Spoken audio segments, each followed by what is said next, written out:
Welcome.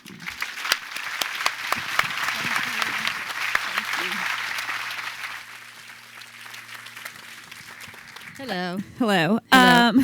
Thank you all for being here. And as excited as you are to hear Kara, so am I. Because the way I normally read books, but the way I consumed Burn Book was I listened to it. I listened to the audio version. And you have such a distinctive writing voice that it was sort of nice to hear. And you read your own audio book. So it was nice. I did. Did you not read your books or not? Are you too good for that? I've never written a book. I'm not even good enough to write a book. haven't? No. Wow.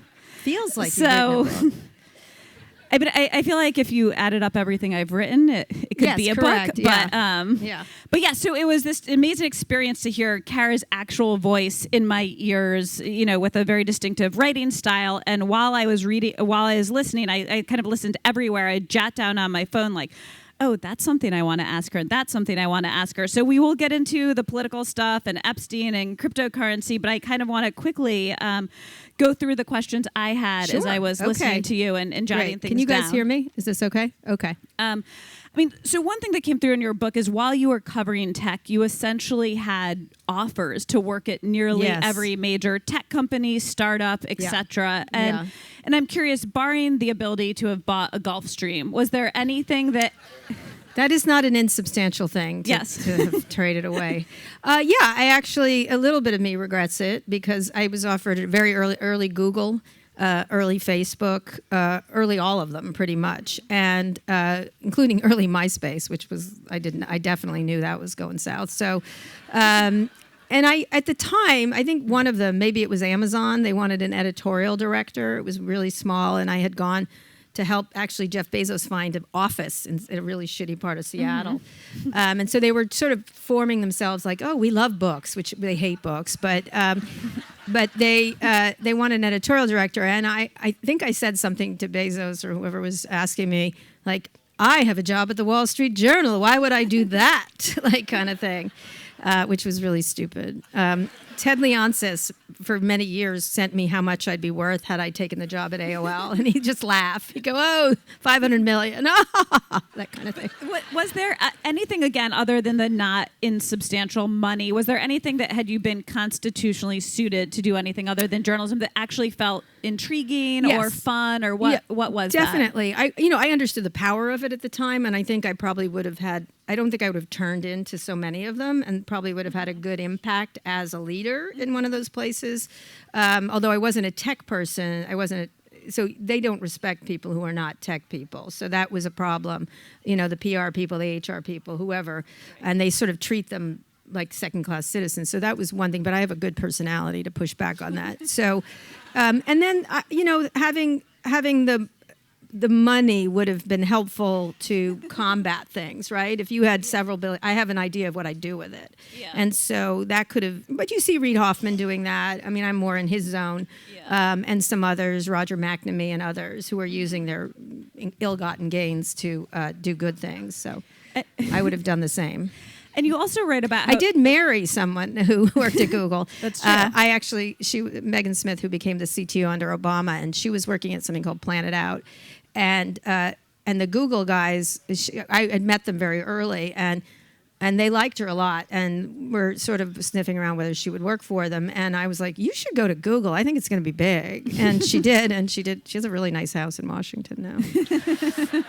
But and you mentioned that one thing that became clear to you covering Silicon Valley is that a lot of people had a fake it until you make it attitude, which you don't have, you said. But I was thinking, just because you just actually make it, but I was thinking Trump kind of has that fake it till you make it. And I mean, do you think that's something that's required to be successful in politics, or? No, they did eventually make it in a substantive way. Like Amazon was a good example. They were really not profitable. They, of course, didn't pay taxes for a long time, sales taxes. They had a lot of advantages. And the same thing with the tech companies. They didn't have regulations that, say, a pharmaceutical company or any company has all this set of regulations, including media, that restricts them in some way. And tech had a full landscape of non-regulation. And people still to this day, I'm always like, how many regulations do you think govern the tech industry? And everyone, I was on this panel with this Trump person. It was really funny. I felt bad after, but not that bad. And he goes, there's so many regulations that are hindering us in China, like whatever, China's going to beat us kind of thing. And I said, well, how many regulations are there that hinder tech? And he goes, hundreds. And I go, 0, but you were close. And so... and it's just really interesting. And even today, you see Mark and others talk about, if we're not allowed to do what we want, China will, this sort of boogeyman of China will beat us. And the reason tech is so vibrant in this country, and really it is, America really is the center of tech innovation still, Israel a little bit, other countries, but largely America, is because of the bubble up startups that are not hindered by the heavy ownership of monopoly, which exists now. And that's what I worry for, that 4 or 5 companies today own and control AI with very little government intervention. And in fact, not just little government intervention, sort of a pay-per-play thing with Trump, where he gets stuff and lets them do what they want, which is how they like it, which is why they were standing at the inauguration, as you saw, looking like idiots. But, they're not idiots. They did that for a reason. And then you also wrote about, it was just a fun detail that stuck with me. You ended up liking this couple, this kind of off the beat couple who founded Blue Mountain Arts. And yes, you gave they were them great. Yeah. a little advice, and they had this kind of hard charging son. Jared Polis. Yes. He's the governor of Colorado now. But you knew him when. So I was curious, what were your impressions of him then and I like now? Jared. He was like, there was a show on that Michael J. Fox was on where he played the briefcase, and his parents were hippies. Mm-hmm. And I don't remember the name of the show, but he was like that. He had this briefcase. He was super closeted. And he'd be like, I have a girlfriend. I'm like, I'm like, no, sorry. That's happened a lot to me. The guy who created Sex and the City was always like, his grandmother was like, you and Darren should date. I'm like, no. So many reasons, no. But you're such a nice Jewish girl. I'm like, I'm Catholic and I'm a lesbian. But okay, we'll go with that. But I'm going back to Jared. Jared was very hard charging, and his parents were this hippie couple that used to drive around in a van and sell these incredibly bad greeting cards from the back of the thing. And it was all like, I love, those greeting cards, the terrible ones. And they created Blue Mountain Arts. It became a phenomenon, went up the charts like crazy. And so all these tech companies, at the time, traffic was everything, went to buy them. Excited Home, Google looked at, I don't think Google existed then. It was Yahoo looked at them. A whole bunch of companies looked. I think Amazon must have looked at them. I think they did. And because their traffic was crazy, because people were sending, because it was a phenomenon of the moment. And so they sold it, ended up selling it. And the mother, and Jared had a flower business and a lemon cake business off the side of it. They kept building. They felt like a fun family. It was a fun family. And so she called me, Susan, who's wonderful, called me and said, and I was the Wall Street Journal at the time and the beat reporter, and and I had written a profile of them. I went out to Colorado where they were, and now they're in La Jolla. But and they said, oh, we just got this $600 million offer from Excited Home. And I was like, I'm a reporter. Like, you just said that to me on the record, which, thanks. And she goes, what should we do? And I said, oh, all right, okay. I said, take the money, make sure it's all cash, because it was right before you understood there was going to be a crash. This company had no revenue. Like, both of them didn't. And so you knew it was a Ponzi scheme. It was happening. And I said, take the money, take all cash, take very little stock if you can, almost none, and run fast, and go. Get in your little VW van and drive, kind of thing. And she did it. She's like, thank you. And I was like, trust me, just please. And then I'm going to write the story as soon. I get the rights to the story. And so she did, and they made a fortune, and Jared used it to run for governor of Colorado. He's terrific, actually. He's a terrific governor. And she later, for years, used to send me a box of the terrible lemon cakes and the terrible greeting cards. A bad as the present. I was like, this is my vig for making you a billionaire? Like, are you kidding me? And so I got this box, and I used to leave it on the doorstep of various internet executives all the time at Christmas. I'd be like, here, Owen Van Atta, you get the terrible gift I have. So Can you? That was a fun time. Some people may be familiar, but another thing that you write about is the story of Elon Musk calling you an asshole, which sort of becomes the beginning of the end, or maybe just the abrupt end of your pretty long-standing professional relationship with him. So I don't know if you could share that story. And I was also both struck by and not at all surprised at this point by how thin-skinned some of these billionaires and tech guys and politicians are. Yeah, it's like onion skin, these people. Yeah. If you notice the same thing, they're victims. They're all victims, every one of them. They share that with Trump in a lot of ways. Yes. He's always the victim, which is weird because they're the most powerful, richest people on the planet and could have anybody disappeared in seconds, including me. And so he particularly, he's got all kinds of mental issues. That's very clear now at this point for everybody. And what it was what I liked about Elon, and I did like Elon, he was actually one of the better ones because he was doing very exciting things. A lot of them when they made their money at PayPal, and he was one of the PayPal mafia. He had a very difficult relationship with that whole group. They sort of kicked him out. He's been kicked out of a lot of things, which is interesting because he's difficult. But he was so interesting and actually better read than the rest.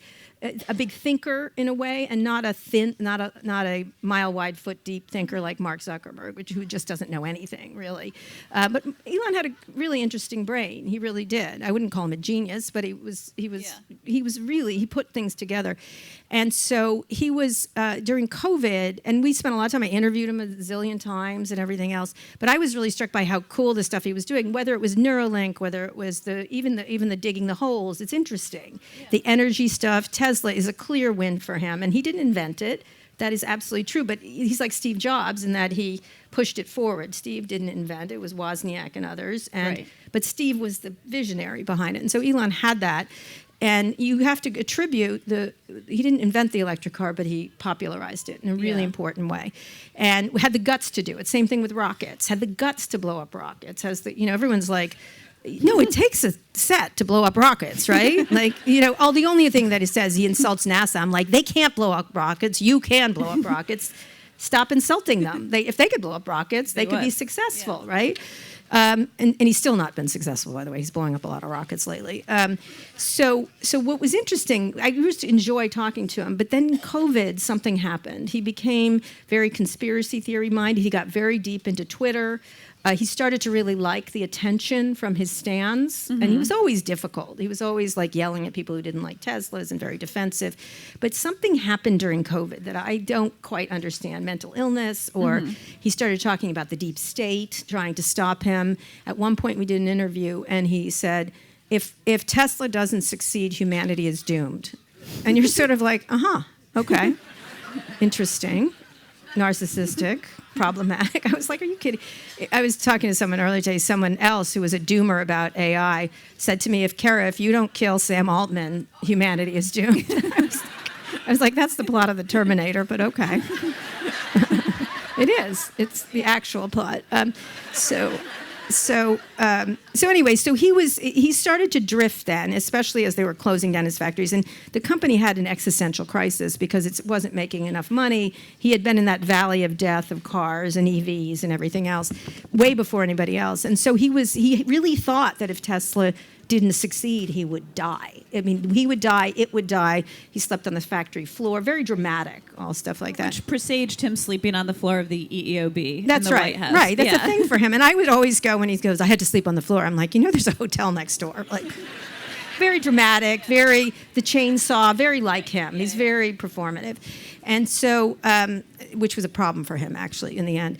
And then I had been hearing about drug use quite a lot, and Kristen Grind had a great series of stories. Finally, someone wrote about it. I did tell Walter Isaacson about the drug use. He did not notice it somehow, which is hard. And you could see there was something going on. And there's a very acceptance of ketamine in Silicon Valley, but you could see he was abusing it. And I'm not a doctor, but he was out of it, kind of stuff during several interviews. And so the combination of COVID, the drug use, I think, some issues around his daughter, who is trans, somehow that illuminated him in a really toxic way. Several Silicon Valley people have trans kids, and they have become toxic. It's a really weird and interesting. it's not interesting, it's grotesque, but it's also interesting, like how they've shifted rightward around the trans issue.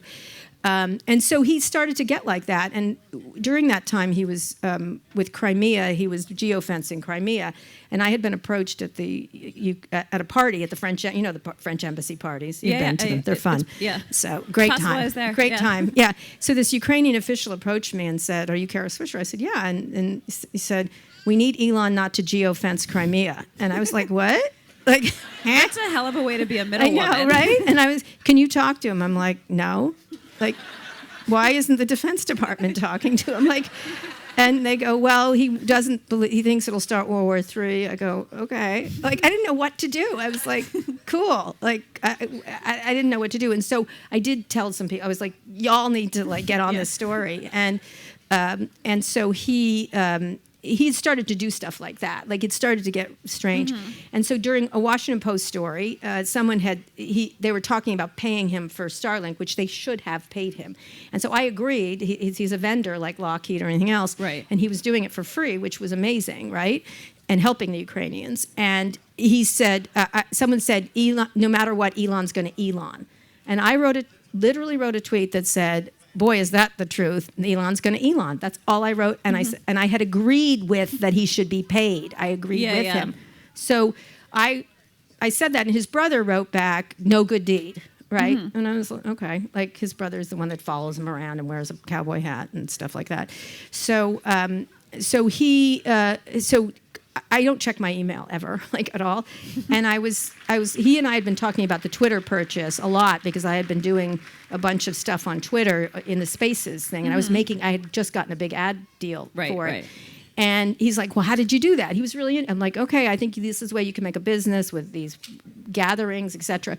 We were going back and forth about Twitter. Like, I was a big user. I had 1.5 million followers. So I was like, here's what I think they did wrong, because I'd covered Twitter since the founding. And he was very affable, essentially. And there was an email in my thing that I just saw. It said, "You're an asshole," because I said, "Elon's going to Elon." I agree with that. And I was like, "What are you talking about? I agreed with you." And he'd never call me again. That's what he said. And he's done that before in the past, and he's always forgets and then calls me and like, "Why aren't we talking?" And I'm like, "Because you told me never to speak to you again." And so he's that way. And so I haven't spoken to him. Then he sort of went down the rabbit hole of anti-gay stuff, anti-trans stuff, crazy racist stuff, everything. And I've had enough with that. It was ridiculous. And I do think he's had mental problems, and I think he's got drug problems, and obviously grandiosity. And of course, the Trump people figured it out soon after, as you must know. At a certain point. I mean, Elon had one major benefactor, which was Donald Trump himself, right? Who appreciated his money. Yeah, and the fact that he appreciated the money because of the way Elon poured it into the campaign, but Donald Trump's thing is that he hates people who he believes are profiting off of him. And so Elon got a little bit of an extra leash because he was independently wealthy, and even if Trump cast Elon out, he would still be Elon, and he would still, as you agreed with, Elon. Right? And Trump understood that, and I think that's why Elon lasted as long as he did when a number of people in the orbit didn't like him. And I think one of the things that I understood, I talked to some Trump people, and they're like, "Oh, you just don't like him because you haven't a fight with him." I go, "Oh, no, you'll see. You'll see. Like 15 minutes from now, you'll see." And the same person called me back, and they were like, "He's crazy, Kara." And I was like, "Yeah." And they go, "How are we going to get rid of him?" I'm like, "Good luck." And I hung up. I was like, because he insinuates him. He had a place at Mar-a-Lago, right? Yeah. And then he was like having babies too at the same time and all this stuff. And they thought he wouldn't be in the West Wing. That was the thing, that he wouldn't he was always everywhere. In the but they West told Wing. me he's not getting. Susie Wiles will keep him out. I'm like, Susie Wiles will not keep him out. I think she killed him in the end, ultimately. But my guess, that's who did it. So you also, in your book, you write about the P-to-P ratio you came up with for understanding basically tech billionaires, which is the prick to productivity ratio. Yes. If I have it correct. Yes, that's correct. I wanted you to rank Trump, Obama, and Biden on the P-to-P scale. Well, I'll start with Obama. He's a pretty big prick. he is. I'm sorry. He can be a difficult person. Let me say, I've interviewed wrong him. crowd for that, but right. I know it is, but sorry to tell you, he's got a lot of narcissism going there. But I think he was productive, although I think ultimately didn't lay the groundwork. So he's got a pretty high one. Ultimately, he didn't lay the groundwork for what happened with Trump. I think he took it for granted in a lot of ways. I mean, there's an argument the Democratic Party was kind of decimated under his presidency correct. at the state and local yes, level. Yes, that's correct. Right, so I think probably not that productive. And he was just a medium. Compared to tech people, he's a sweetheart. So it doesn't matter, like kind of thing. I think Biden actually was very productive on a lot of things, but at the end, it doesn't matter. The finish matters all kind of stuff. So I thought in terms of passing things, which they're now clawing back, was very productive. And doesn't seem to be. He seems pretty affable. I think he's probably, like anyone who's running for president, as Jeff said, you got to have a mental illness of some sort. And so I think he was probably not much of a prick. And Trump is a total prick. He is. He just is, and not very productive at all. I think he'd have a low one because he's productive for his aims. So if the aims are to decimate democracy, he's fantastic at it, kind of thing. And so it depends on what the goal is to improve the lives of citizens across the country. Not at all. That would be the goal of a president to me. Right. But he has different goals than the rest of us, some of us. And you also write about the good Mark, who is not Mark Zuckerberg. In your eyes, it's Mark Cuban. Cuban's great. Yeah. So I was curious if you could talk a little bit about why he's the good Mark, and especially in the context of he gets mentioned in sort of like a fanciful long shot 2028 way. He is, yeah. He's not running. I've talked to him about it quite a lot. That's the dream. I mean, he started off, talk about pricks, really arrogant, really irritating, kind of tech bro, top tech bro kind of personality. Yeah. And he has, like, Evan Spiegel's similar, the guy who runs Snapchat. They've evolved into really interesting people and have used, they seem insulated from the enablers that surround these people at all times, the chiefs of staff, the people who work for them, the people who tell them they're so great, who lick them up and down all day. These people have that all around them all the time. And it can end really tragically, like Tony Hsieh, who I write about, who started Zappos, who ended up with enablers everywhere and in the middle of COVID, and he died, essentially killed himself. And so with them, they resisted that. They're the same people they started as. But Mark has improved, and now he's doing really interesting things. And he's kind of an iconoclast in a really good way. Like he'll surprise you with some of his viewpoints. They can be very conservative or very liberal. And I think he's just common sense. And I would think he would be a very good candidate. But you think because he always gets mentioned, and he's at some of these Democratic conferences, but you think that's just a pipe dream. You think he ultimately he's not. He values his life and the effect he can have as he really doesn't need it, like kind of thing. And I think we went to dinner in Austin recently, and he said, maybe I should run as a Republican just to fuck with them. And I was like, I like it. I like how you're thinking. I like the cut of your jib. Which I was like, God, that would be so good. Like Marco Rubio would lose his fucking mind, what is left of it. I don't think he's going to, I just don't see it. Although I think he'd be quite good, actually, as a candidate. And people, if you go around with him, people really like him. Yeah, both that's my Republicans sense. and Democrats. People who disagree with him like him. And he's really a lot of fun. And he's just, I really enjoy talking to him. I always come away thinking really hard. So I like him. I like him a lot. Okay. And I wish he would run, actually. I mean, there's sort of it might surprise people, maybe it wouldn't. There's a kind of sweet chapter near the end of your book where after destroying a lot of these people, you write about the people in Silicon Valley who you do like. And yes, it was a short chapter, but I did. Yeah. It was a short chapter. It's buried near the end, but who you like, who you respect, who you think are doing good things, interesting things. I was wondering if you could talk about a few of them, because a lot of those names were new to me and I think might be new to the people here. But also, I was curious, you mentioned Reid Hoffman is one of them, and I know Reid because he's a big Democratic donor. He's a big player, but I was curious, are there any others who might have a role in politics? See, I don't know now, because I think a lot of them are very scared, I have to say. Look, Lorraine Powell-Jobs is doing God's work with Atlantic, where you were. Oh, yeah, I love her. She's great. I love her. She's great, but I think she must be, they don't have... What can they do to her at this point? Because she doesn't have anything that needs to... She's not Sherry Redstone and needs a merger approved.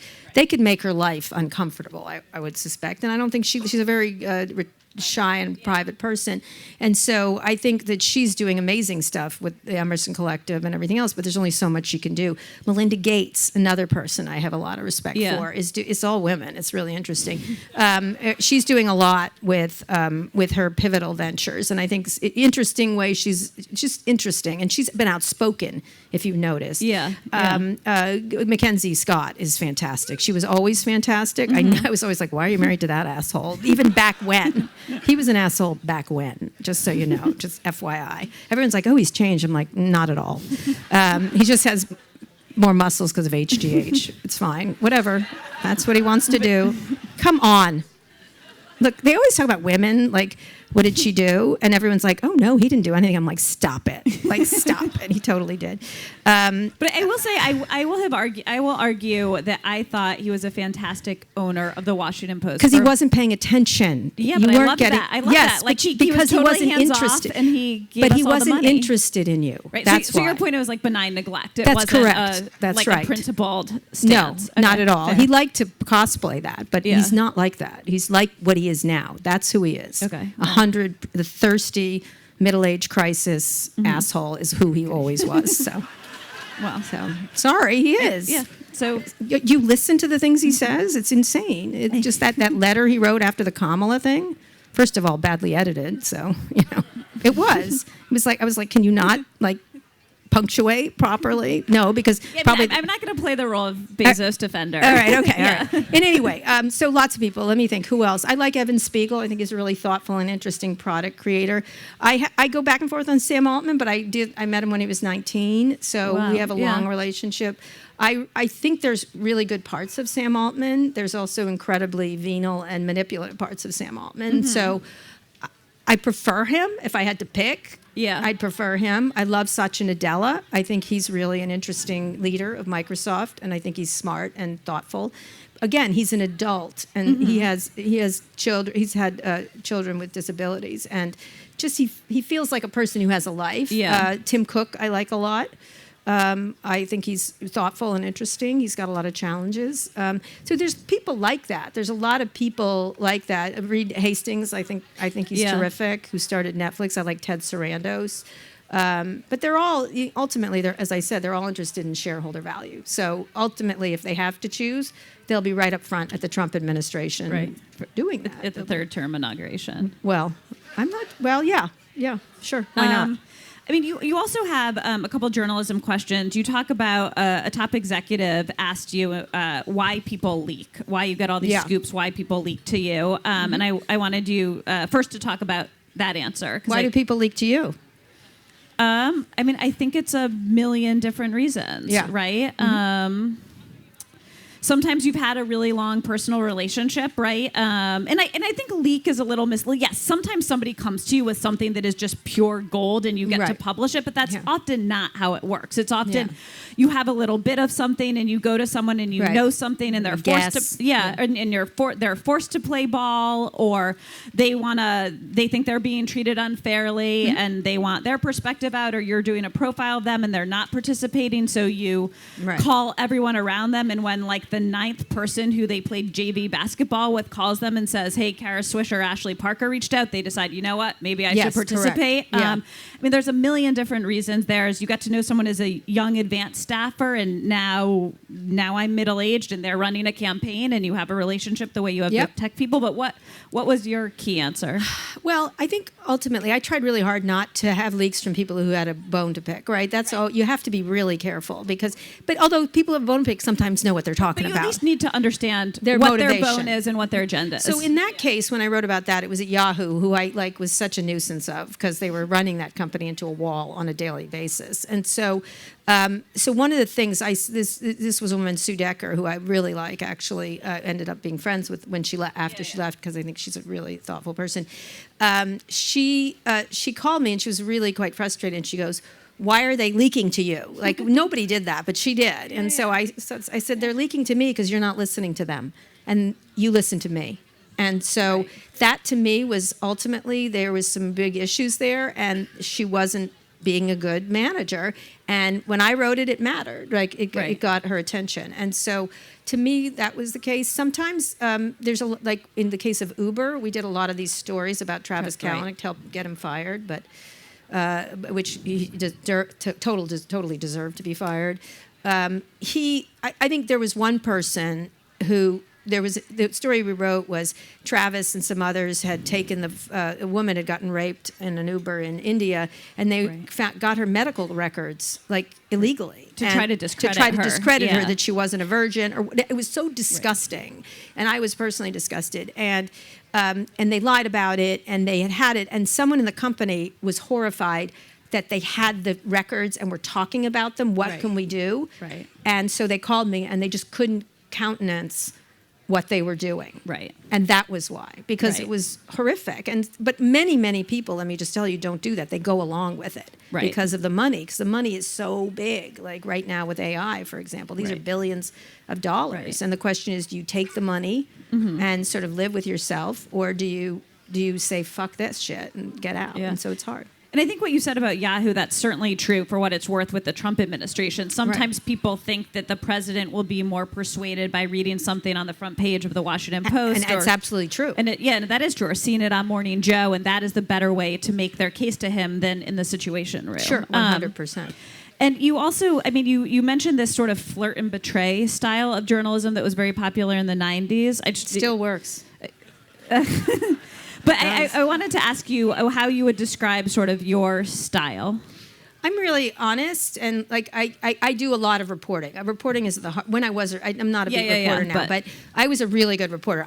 Speaking of surrounding people, I was like I talked to everybody. You geofenced them. I geofenced them. And at one point when I was doing a book about Steve Case, he wasn't talking to me and not being cooperative. And he was being, very it was normal for him to do that. There was no offense taken, because that's what I would do if I were him. And at one point I was in a meeting with him, and I knew everything about what happened. And he looked at me, he goes, "You don't need me anymore, do you?" And I go, "I don't." And then he started talking, which was really interesting. And so I think reporting solves everything, really, pretty much. And so if you know more, and the other thing is, as you must know, I talk to everybody.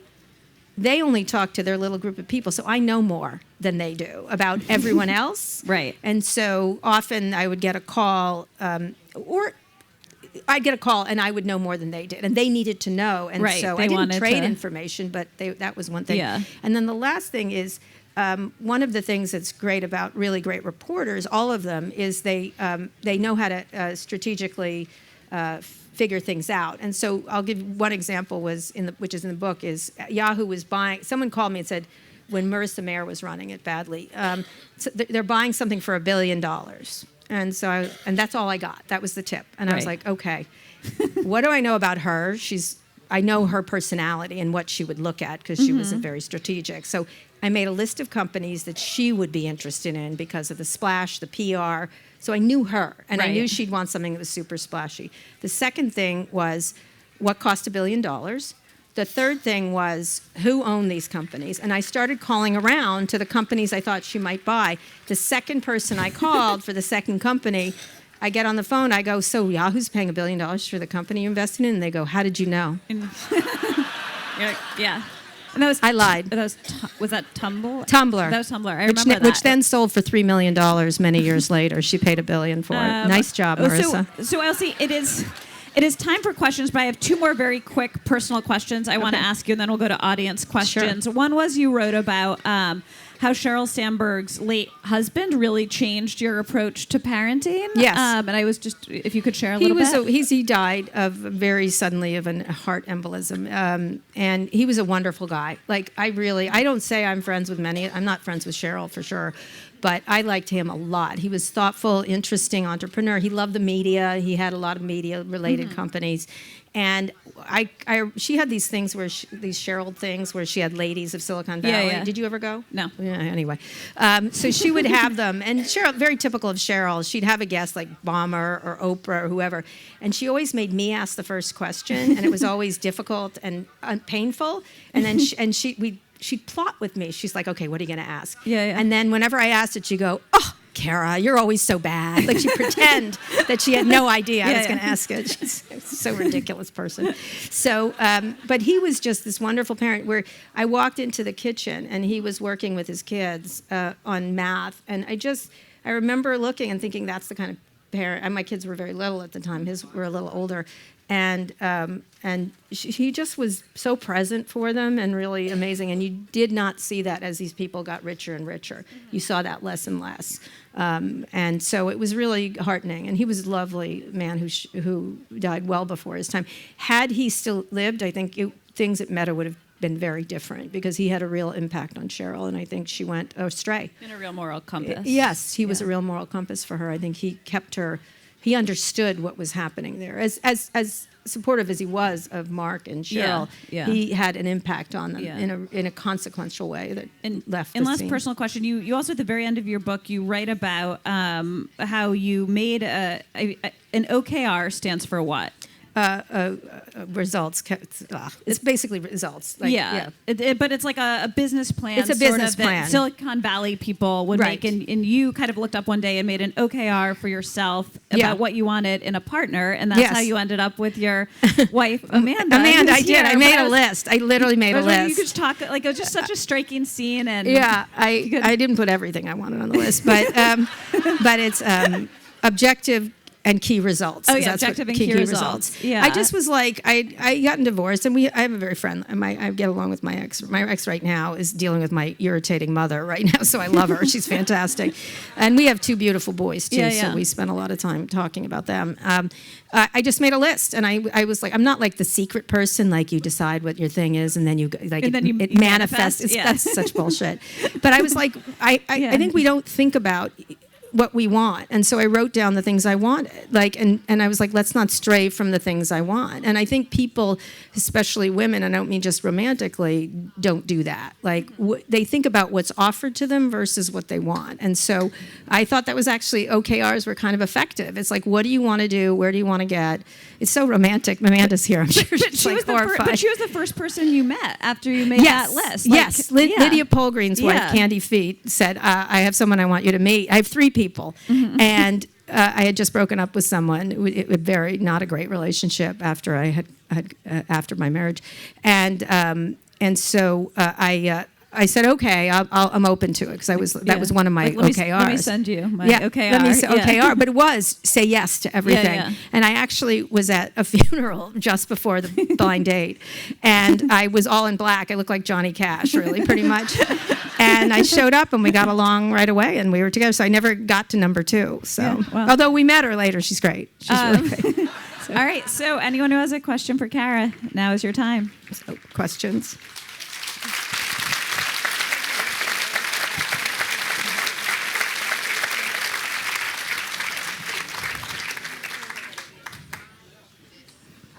Loved your quip about the Trump third inauguration. Yeah.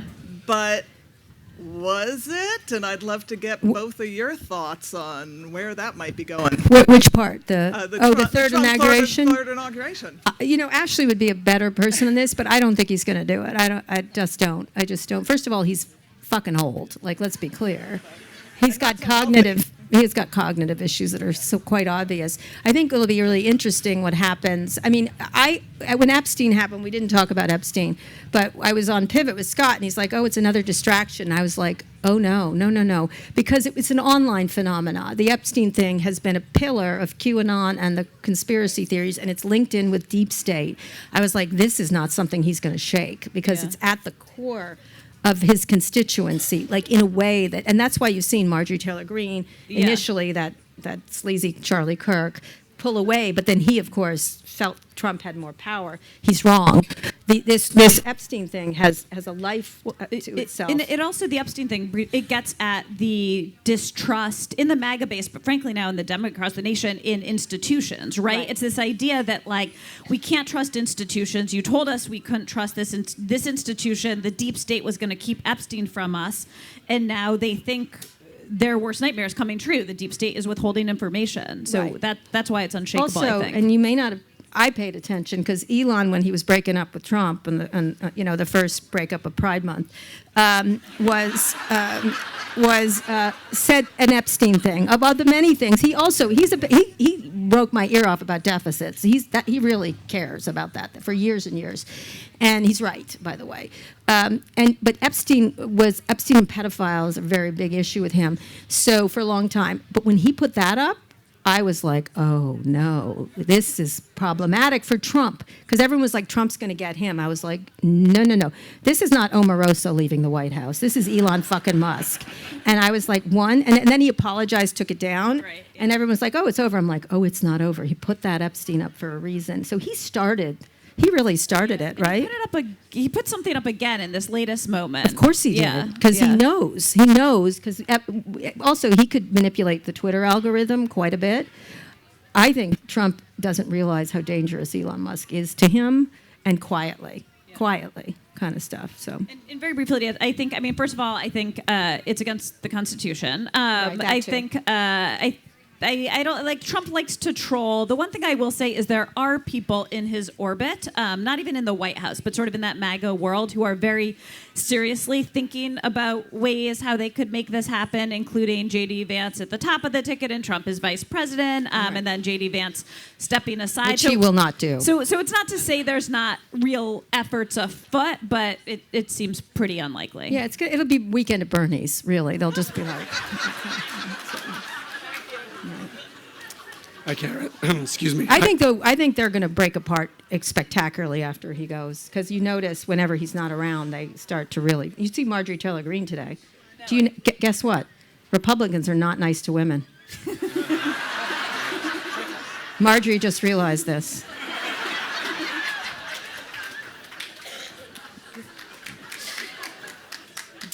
Excuse me. Hi, Gara. Hi. Huge fan. Thank you so much for coming back. It's a personal question. Hopefully you're interested in talking about it. But can you share a little bit about how the stroke you had affected you, affected your life, affected your approach to work? Well, my next book is about all this, and I'm writing a book about healthcare, longevity. I'm doing a CNN docuseries. I'm doing an event, a podcast. I'm doing like everything around this. So I'm really exploring longevity, because tech bros, of course, are into this, but in a narcissistic, ridiculous way. And I'm actually exploring what's happening. And there's astonishing things happening with AI and with cancer and CRISPR and GLP-1s. And so I'm doing a whole book and series about this. And I'm doing all the things. And so one of them was this week. I was with my cardiologist in San Francisco. And then I went down to Stanford and found this amazing immigrant-filled lab at Stanford, a mechanical engineering lab that is using these thing called millibots. Right now, I had a surgery that put a plug in the hole in my heart I had, which was groundbreaking. Now they have these tiny little pieces of metal that will go into your vein, just like Fantastic Voyage, clear out the clot as it's happening in seconds, go to the outer reaches of the brain and come back down and go out. It's amazing, all this stuff that's happening using AI, robotics, magnets, and everything else. So I have spent, I think a lot about longevity, and I had 2 more kids with Amanda, so I think a lot about not being dead, and so it's on your OKR. I'm not being dead. Being dead is one of my OKR. So I'm really interested. It's taken off from a very narcissistic thing that the tech bros are, but there's really amazing stuff happening with longevity and healthcare that goes further. And I think our healthcare system obviously is broken. This is not a startling observation. So my dad died when I was 5 of a cerebral hemorrhage, and it affected me. I was like that to start with, and I after the stroke I was like, fuck yes, I'm not going to put up with anything. And so I was already that person, but it became more so. And so I was lucky to have a stroke that was not debilitating. And so after I was like this before, but after it, I was like, you know what? I'm not talking to you, or I'm not staying in this job, or I have this many years to live, so you're bothering me and you need to move away from me immediately, or whatever. So I go for it in that regard. Thank you so much. I think that's how it affected me.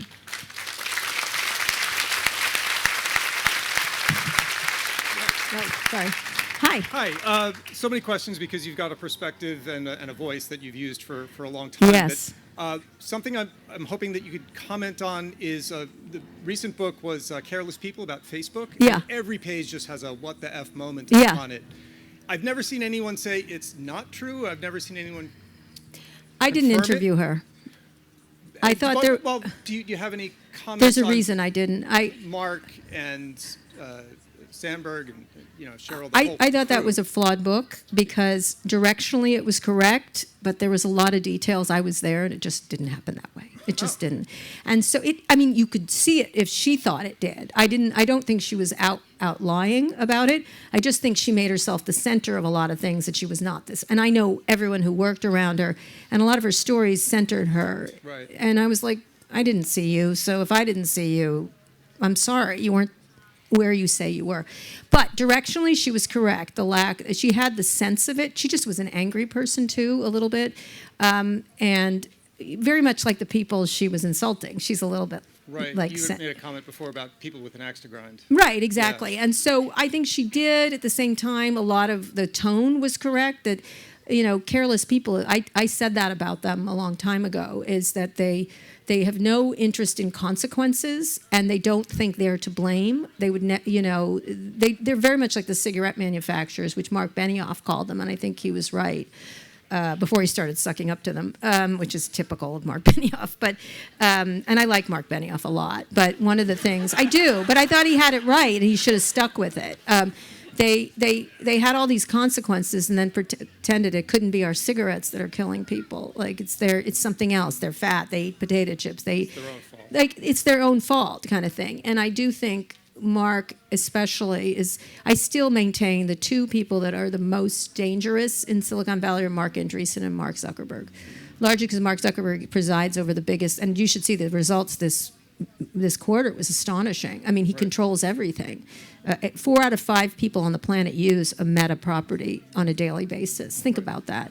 So he is an enormous, but he also faces an existential crisis with AI, which is why he did that ridiculous speech this week. Right. His "I'm here to help you" speech. I was like, run for the fucking hills if he's telling. Sam Altman's like, we're going to help your car reach your plane, and you'll be your agent. I'm fine with that. Mark is like, it's going to help you be better friends. It's going to help you create connections. And every time he says community, run for the fucking hills. Like, Right. he has. So they don't care. She was right in that they do not care about consequence, nor do they think they have any responsibility for what they have wrought. They absolutely don't think that. And they always think, always about money. And whether they tell you that or not, it's always shareholder driven. They will do whatever it takes to dominate. And he is the worst example of that. And he can wear any bunch of clothes he wants or change his image, which also tells you something, right? You have to watch what they're doing and how... both Jeff and Mark are so performative now, it's kind of ridiculous. And if you're that rich, do you really need to show off this much? There's something deeply empty at the heart of you if you have to. So I think she got it right, tonality. I think some of the stuff I would have had to argue with her, and I didn't feel like arguing with her. Right. So I'd read it just with a grain of salt from some of the things that Thanks for the happened. confirmation. And we have time for one more question. Awesome. Thank you so much for being here. As someone who's covered Elon Musk for a really long time, I did. I'm wondering, effectively, how is he still CEO of Tesla? The things that you've alluded to Yeah. pertaining to drug use, but you are starting to see a declining stock value and just Sure not are. a revolutionary product rollout. So Well, I'm just it's wondering- not. It's the Cybertruck, which is a terrible product. It sold like a couple thousand. It's just a bad product. Now, everybody has bad products. Let's be clear. Like, Apple made Ping. You've never heard of it, but look it up, Ping. And even Steve Jobs knew that was a shitty product.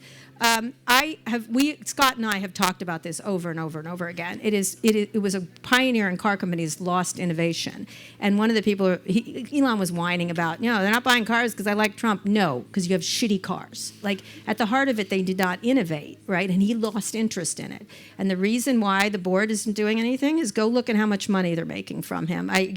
Kristen did a great job on this about the board. They're making money. They're partying with him. I think the chairman made $200 million from being a board member, which is unprecedented. Like they all are in on the grift. Even with the decline in stock?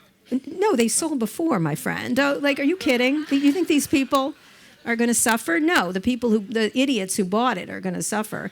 There's always a sucker on the end, and it's never them, by the way. And so he has to do something dramatic. I think he's going to merge XAI, X he's already gotten rid of. He's shoved it inside of XAI. These ridiculous AI valuations, all of these people aren't going to survive. And XAI is spending $13 billion a year, losing $13 billion a year. It's unprecedented. And the last thing I'd leave you with, I know everybody thinks the stock market is great. The stock market is great because of 7 companies, and every other company is suffering, whether it's Ford or GM or anybody else. This is a false situation on Wall Street right now because the spending they're doing on AI, hundreds of millions of dollars, $1 billion, 13 billion, 14 billion, 17 billion, 75 billion, buying data centers. They're artificially inflating the economy on a bunch of stuff that only 7 companies are responsible for. So you have to really be careful.